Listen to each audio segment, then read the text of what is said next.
नमस्कार। भगवद गीता की इस सीरीज़ में आपका बहुत बहुत स्वागत। इस सीरीज़ में हम भगवद गीता का रोज़ एक श्लोक डिस्कस करते हैं और जिसमें कि आज नंबर आ चुका है श्लोक 26, प्रथम अध्याय का 26। जैसा कि पिछले श्लोकों में अर्जुन ने कहा श्री कृष्ण से कि मेरे रथ को दोनों सेनाओं के बीच खड़ा कीजिए। श्री कृष्ण ने वैसा ही किया।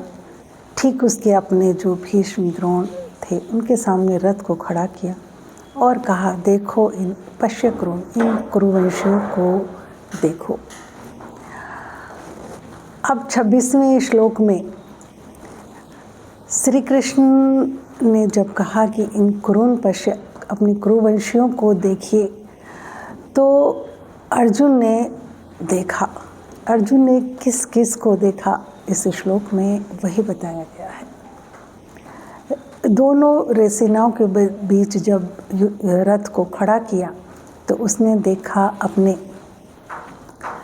पितरन, अपने पिताओं को, है ना। जब दो परिवार होते हैं तो एक तरीके से बहुत सारे हम उन रिश्तों में अपने चाचा ताऊ पिता के समान ही समझते हैं, उनको भी दादाओं को भी पिता के दादाओं के समान समझते हैं जो दूसरे भाई के होते हैं।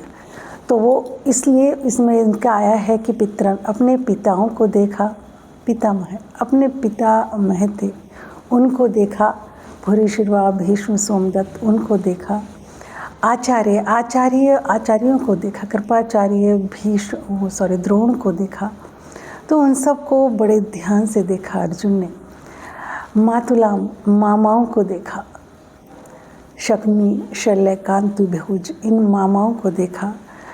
हमारे जो रिश्ते होते हैं एक परिवार के, बच्चे पहले तो जॉइंट फैमिली थी, तो जो परिवार में बच्चे पलते पड़ते हैं सभी के रिश्तेदार आते हैं, तो वो अपने एक तरीके से जो उनके ताऊ के या चाचा के बच्चे मामा होते हैं उनको भी वो अपना ही मामा कहते हैं। तो मामाओं को देखा, भ्रातरन भाइयों को देखा, पुत्रान पौत्रान पुत्रों को देखा, और उनके भी जो पुत्र हैं, यानी उनके भी जो पुत्र हैं उन पौत्रान को भी देखा। साथ में उन्होंने देखा जो उनके अपने थे, अपने सखा थे, बहुत से मित्र भी थे। आसपास के जो लोग होते हैं मित्र भी होते हैं, और सुहृदय जो अच्छे हृदय के थे, ऐसे लोगों को भी देखा। अर्जुन ने इन सबको नज़र भर के देखा।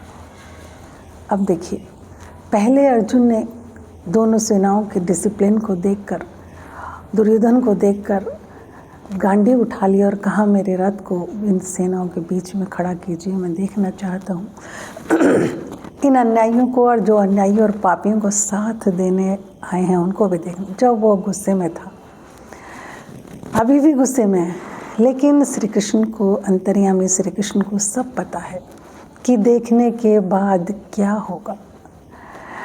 और सच में ही कोई भी निर्णय जीवन में ना तो किसी भी इमोशन में नहीं लेना चाहिए, ना मोह में लेना चाहिए जीवन का कोई भी निर्णय, और ना ही गुस्से में लेना चाहिए।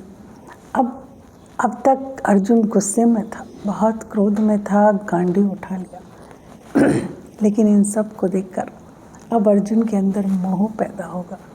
श्री कृष्ण सब जानते हैं और उसी मोह को ख़त्म करेंगे भगवान श्री कृष्ण 18वें अध्याय तक कि इंसान को क्या करना चाहिए। ये कहानी अर्जुन की नहीं, महाभारत की नहीं, हम सब की है।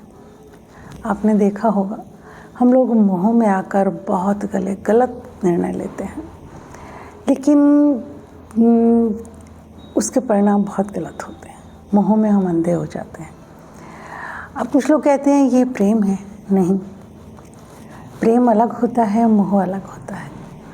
मोह में हम उस इंसान के लिए गलत, दूसरे अपनी इच्छाओं के एक तरीके से पूरी कर रहे होते हैं, और प्रेम में हम दूसरे की इच्छाओं को पूरा करते हैं। तो ये मोह है, और मोह में आकर अर्जुन अभी देखना अगले श्लोकों में अपनी गांडीव को रख देगा, और किस तरीके से इतना शूरवीर और इतना धनंजय कहा गया उसको, इतना अच्छा अर्जुन कैसे टप टप करके आंसू बहा कर रोएगा, क्योंकि ये चीज़ें इंसान को ख़त्म कर देती हैं, उसको कमज़ोर कर देती हैं। ये सारी चीज़ें, कोई भी अवगुण हो, मैंने पिछले श्लोक में बताया कि जैसे लालच एक अवगुण है, मोह में आकर गलत सही का हम भान ना कर सकें और अपनों के अवगुणों को भी ना देखो, वो मोह है और इससे आप बहुत बड़ी तकलीफ़ में फंस सकते हो। तो ये था 26 श्लोक अध्याय प्रथम का।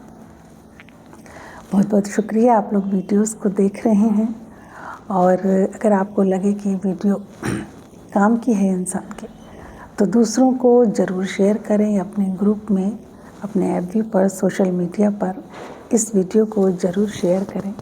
और जो लोग नए हैं मेरे चैनल पर, प्लीज़ वो मेरे चैनल को सब्सक्राइब ज़रूर करें। तो मिलते हैं अगले श्लोक में।